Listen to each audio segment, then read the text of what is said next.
Can you even actually trust your friend? Are they even a true friend to you at all? Are you getting used? Are they trying to get back at you? However, men and women view friendships differently.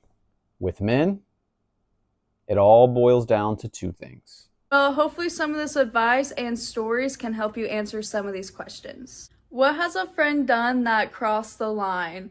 So this story is going to be a little crazy, but if you guys can relate to either being used or just anything like that, I'm sure, hopefully you guys can relate a little bit to this. But I just graduated high school a few summers ago, so I want to have fun with my friends.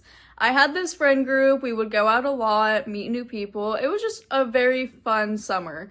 And towards the end of that, I come to realize, basically the entire time, she was just using me to get with some of my guy friends, using me to be able to have like a fun summer, I guess. The entire time, she was lying to me about her age. Once again, probably just so she would be able to fit in. That entire time, I just felt used, and that just definitely crossed a line for me, and I would never go back to that. Well, I can honestly say that I've never felt used in a friendship. However, men and women view friendships differently. It all boils down to two things: trust and respect. How much do you respect my time? And how much do I trust you around my friends, my family, and all of my loved ones to welcome you into my life?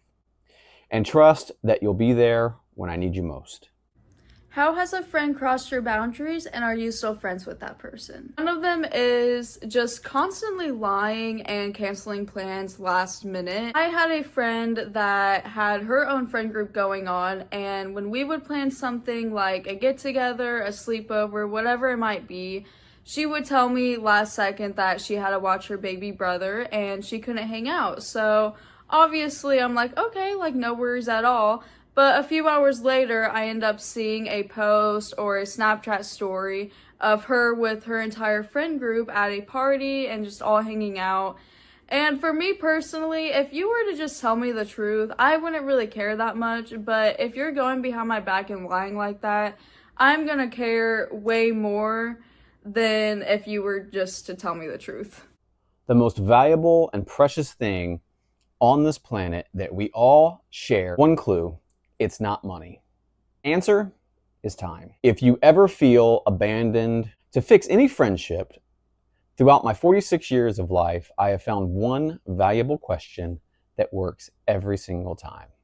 Very simple, but you have to invest in the answer that they provide to you fully. How can I reasonably spend my time to help you in any way? If someone cannot see that you are making a valid effort to give up your most precious resource of time, then it might be the friendship is truly lost. How has growing older affected your friendships? Being 20 years old, hopefully some of you guys can relate to this, but with a lot of my people I've grown up with being in college and just like starting their own lives, it is completely different. As you get older, you do realize that you tend to just outgrow people and just eventually fade away from some people, and that is definitely okay. It doesn't mean any hard feelings against anybody. It's just the way life goes. I can honestly say that my friends have dwindled since I've had a family, since I've had kids, since I've been in long-term relationships. I just don't have the amount of time to allocate towards my friends. I do have a group of friends, about 3 or 4 people, that I've been friends with since elementary school. Now we're talking about 35 years of friendships. Along the way, some of those friends violated trust. Some of those friends had disrespected me, but in the end, their friendship to me was valuable enough to where I could understand their side of the story and offer my time to help fix a broken friendship. Thank you guys for watching. Hopefully some of these stories and bits of advice help you guys out in your friendships and knowing if your friend is a true friend or not. If you guys have any questions or any situations, feel free to comment down below. I would love to hear it. And let us know any video topics that you guys would like to touch base on.